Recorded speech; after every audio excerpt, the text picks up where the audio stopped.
sans prétention, nous sommes avocats.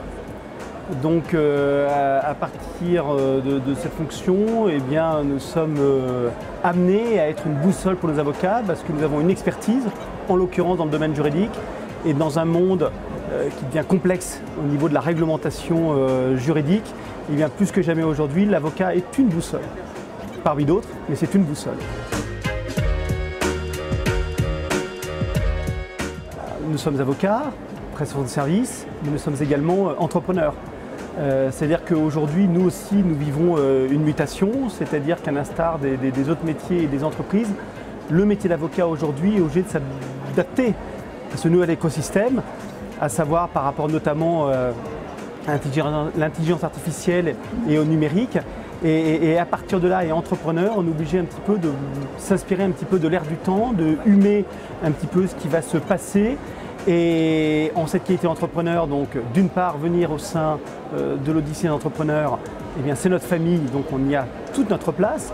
Et puis par ailleurs, parce que c'est un événement qui est inspirant.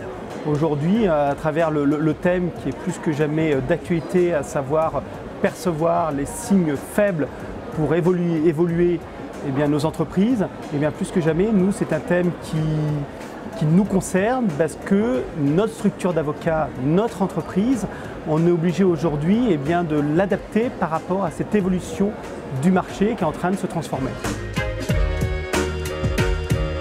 2022, nous, le grand enjeu, c'est toujours par rapport à cette réflexion, par rapport à la mutation de notre société, aux transformations importantes qui l'accompagnent et qui bouleverse également l'exercice du métier d'avocat. C'est réfléchir nous aussi à notre évolution. Aujourd'hui, plus que jamais, l'avocat doit être doté d'une expertise, d'une valeur ajoutée pour ses clients, parce qu'il doit être une boussole, comme je l'ai dit précédemment, pour l'accompagner par rapport à cette difficulté de la réglementation juridique.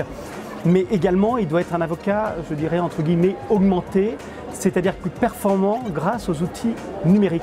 Et les outils numériques, donc, c'est notamment les plateformes et nous, notre propre cabinet, qui notamment exerçons au sein de notre structure le droit numérique et les nouvelles technologies. Nous avons développé notre propre plateforme juridique.